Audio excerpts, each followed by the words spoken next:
بسم الله الرحمن الرحيم. بسم الله والحمد لله والصلاة والسلام على رسول الله وعلى آله ومن والاه، أما بعد فأعوذ بالله السميع العليم من الشيطان الرجيم من همزه ونفخه ونفثه. بسم الله الرحمن الرحيم. يوصيكم الله في أولادكم للذكر مثل حظ الأنثيين فإن كنا نساء فوق اثنتين فلهن ثلثا ما ترك وإن كانت واحدة فلها النصف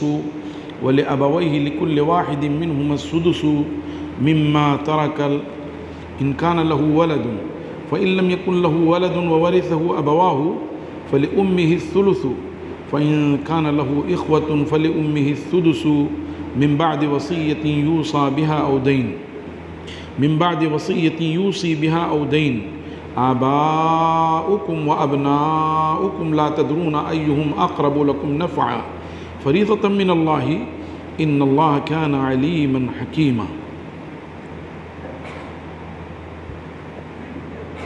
محترم حضرات،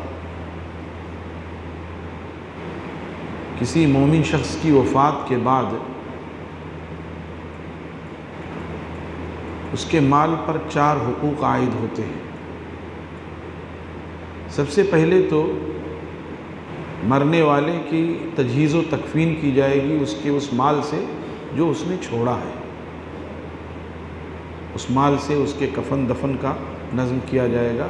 جو بھی اخراجات ہوں قبرستان کے، کفن کے کپڑے کے، نہلانے دھلانے والوں کی اجرت کے، جو بھی کچھ ہے وہ اس کے مال سے ادا کیا جائے گا. دوسرے نمبر پر اگر کچھ قرض ہے تو قرض کی ادائیگی ہوگی، اس لیے کہ قرض کا اتنا سنگین مسئلہ ہے کہ اللہ کے رسول صلی اللہ علیہ وسلم نے فرمایا کہ شہید کے سارے گناہ معاف ہو جاتے ہیں. اس نے اپنے خون کے قطرات سے اپنے سارے گناہ معاف کروا لیے سوائے قرض کے، علت دین. شہید جو اللہ کے راستے میں شہید ہوا، جس کے لیے اللہ نے کہا وَلَا تَقُولُوا لِمَنْ يُقْتَلُ فِي سَبِيلِ اللَّهِ أَمْوَاتٌ، جو اللہ کے راستے میں مارے گئے انہیں مردہ نہ کہو، اتنا بڑا مقام. اور جو ان کی روحیں جنت میں سبز پرندوں کے پیٹوں میں ہیں اور پورے جنت میں گھومتی پھرتی رہتی ہیں، اور پھر عرش کے نیچے سونے کی قندیلیں ہیں، وہ چر کر کے گھوم پھر کر کے آتے ہیں، اسی میں آرام کرتے. جب ان کے لیے یہ کہا گیا کہ قرض کی معافی نہیں، تو عام لوگ اگر قرض لیتے ہیں اور اسی حال میں مر جاتے ہیں، کتنا سنگین مسئلہ ہے. اس لیے لوگوں کو احتیاط کرنا چاہیے، حتی المقدور قرض سے بچنا چاہیے. اجتماعی زندگی میں بہرحال قرض کا کہیں نہ کہیں دخل ہے، اور اللہ کے رسول صلی اللہ علیہ وسلم فرماتے ہیں کہ جس کسی نے قرض لیا اور اس کے ادائیگی کی وہ کوشش کر رہا ہے، دل سے چاہتا ہے کہ ادا ہو جائے، اللہ تعالیٰ اس کے لیے سبیل پیدا کر دیتا ہے. لیکن جو لوگ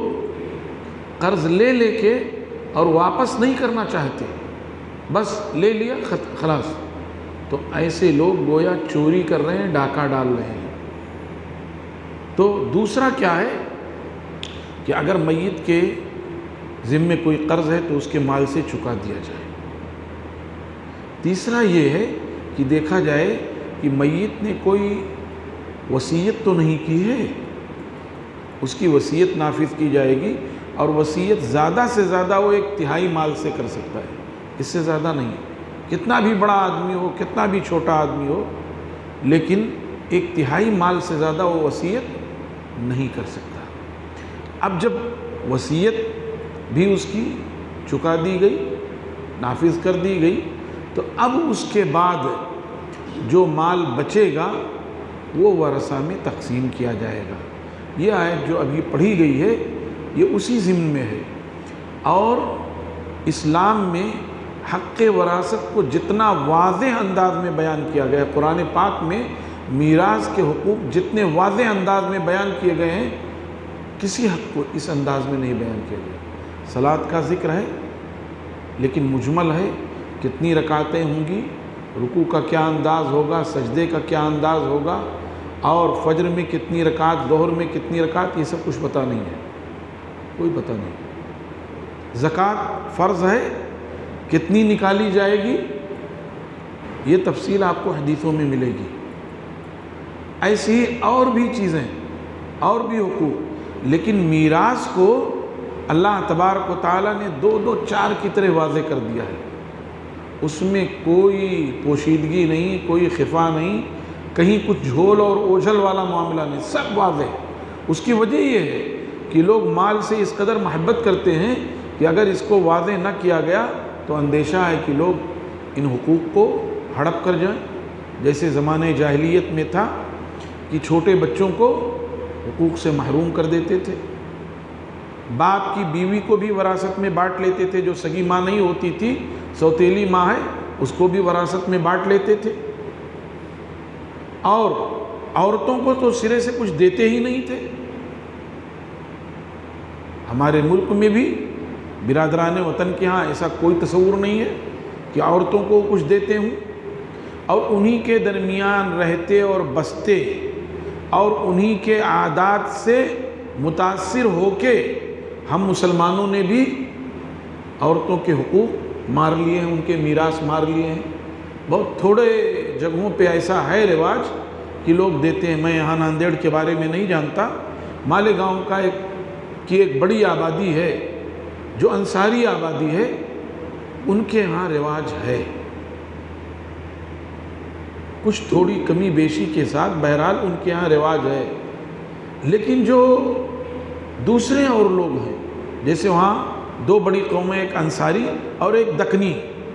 تو جو انصاری ہیں ان کے ہاں تو کچھ رواج ہے، دکنی حضرات کے ہاں اس اہتمام کے ساتھ نہیں، کسی نے دیا نہیں دیا،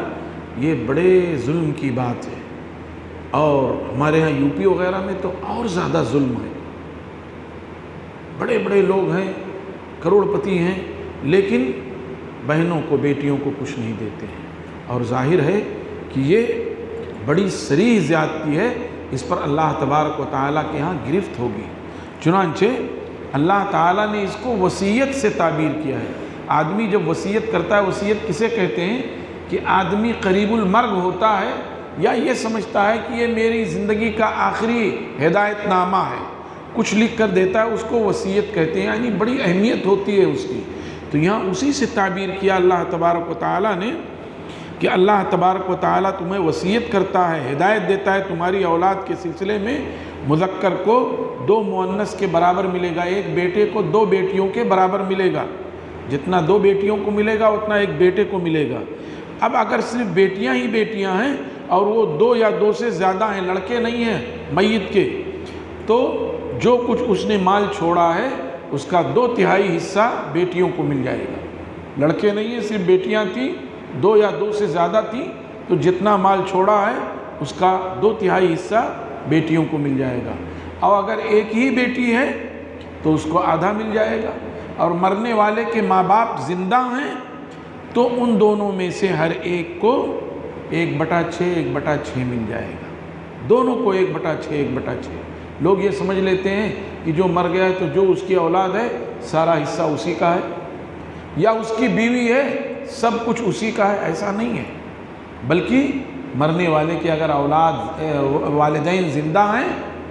تو دونوں کو 1/6 ملے گا، اور اگر کوئی ایک زندہ ہے تو اس کو 1/6 ملے گا۔ وہی کہا، اور والدین میں سے ہر ایک کو 1/6 ملے گا جو کچھ اس نے چھوڑا ہے، اور اگر اس کے بیٹے ہیں تب یہ ہے، لیکن اگر اس کے بیٹے نہیں ہیں فَإِن لَمْ يَكُنْ لَهُ وَلَدٌ، اگر اس کے بیٹے نہیں، وَوَرِثَهُ أَبْوَاهُ، اور اس کا وارث صرف اس کے والدین ہیں، تو ماں کو 1/3 حصہ ملے گا۔ لیکن اگر مرنے والے کے بھائی ہیں، فَإِن كَانَ لَهُ إِخْوَةٌ، اگر میت کے بھائی ہیں، فَلِأُمِّهِ السُّدُسُ، تو اس کی ماں کو 1/6 حصہ ملے گا، وصیت نافذ کرنے کے بعد جو اس نے وصیت کی ہے، یا قرض جو ہے اس قرض کی ادائیگی کے بعد۔ آباؤکم وابناؤکم لا تدرون ایہم اقرب لکم نفعا، تمہارے باپ داداؤں اور تمہارے بیٹوں میں سے تم نہیں جانتے ہو کہ ان میں سے کون تمہارے لیے زیادہ قریب ہے نفع کے اعتبار سے، فریضۃ من اللہ، یہ اللہ کی جانب سے مقرر حصہ ہے، لہٰذا اس کو اسی طرح سے ادا کرنا ہے۔ ان اللہ کان علیما حکیما، یقیناً اللہ تبارک و تعالی خوب علم رکھنے والا اور خوب حکمت والا ہے۔ اور تمہارے لیے آدھا حصہ، اگر مرنے والی بیوی مر گئی ہے اور اس کے کوئی اولاد نہیں ہے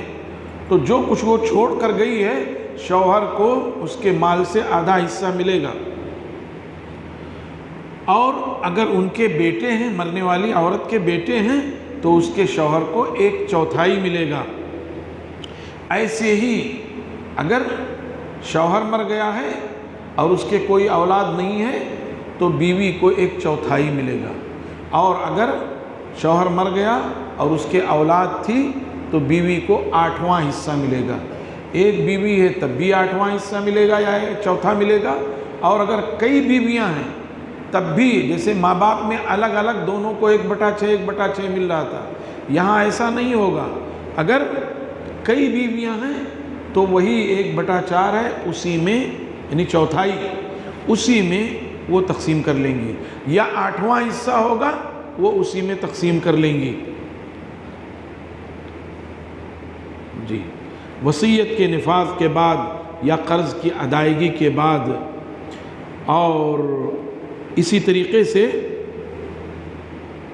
آدمی اگر ایسا ہے کہ نہ اس کے باپ ہے نہ بیٹا ہے، وَإِنْ كَانَ رَجُلٌ يُورَثُ كَلَالَةً،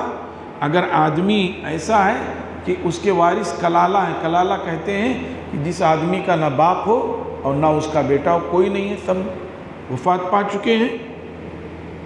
یا عورت ہے اور اس کا بھائی ہے یا اس کی بہن ہے، تو ان دونوں میں سے ہر ایک کو 1/6 ملے گا، اور اگر اس سے زیادہ ہیں تو وہ تہائی مال میں برابر کے شریک ہو جائیں گے وصیت کے نفاذ کے بعد یا قرض کی ادائیگی کے بعد، اور اس میں کسی کو کوئی ذرہ برابر تک جو ہے نقصان نہیں پہنچایا جائے گا کہ کسی وارث کو نقصان پہنچا دیا جائے۔ آگے کیا کہا گیا؟ یہ اللہ کے حدود ہیں، جو اللہ نے حصے مقرر کر دیے ہیں، یہ اللہ کے حدود ہیں۔ جو اللہ کے حدود اور اس کے رسول صلی اللہ علیہ وسلم کے حدود کی فرما برداری کرے گا، اللہ اسے ایسے باغات میں داخل کرے گا جس کے نیچے نہریں جاری ہوں گی، وہ اس میں ہمیشہ ہمیش رہیں گے، اور یہ بڑی کامیابی ہے۔ اور جو اللہ اس کے رسول صلی اللہ علیہ وسلم کے حدود کی پامالی کرے گا، نافرمانی کرے گا اور اس کے حدود سے تجاوز کرے گا، تو اللہ تعالیٰ اس کو جہنم میں داخل کر دے گا، اور اس کے لیے رسوا کن عذاب ہے۔ تو میرے بھائیوں اور دوستو، یہ میراث کے تعلق سے سرسری طور پہ تذکرہ تھا، اس کی تفصیل کریں تو گھنٹوں درکار ہے۔ مقصود یہ ہے کہ ہم مسلمانوں کو میراث کے سلسلے میں غافل نہیں ہونا چاہیے۔ کل قیامت میں پکڑ ہوگی، ہم کسی کا حق مار لیتے ہیں تو اس پر کسی بھی طرح سے نجات نہیں ہے۔ بہت سے لوگ یہ کہہ دیتے ہیں صاحب وہ ہماری بہن کہہ رہی ہے کہ صاحب ہم نہیں لیں گے، ایسا نہیں ہے۔ وہ یہ ڈرتی ہے کہ اگر میں نے اپنا حصہ لے لیا تو آج ہی سے ہمارے اور ہمارے بھائی کے درمیان رشتہ ختم ہو جائے گا، دوری ہو جائے گی، اور وہ اپنے بھائی سے محبت کرتی ہے، اس لیے کہہ دیتی ہے ہم نہیں لیں گے۔ ورنہ کسی کا 1000 روپیہ ہو، کہیے چھوڑ دیجئے، وہ چھوڑ دے گا،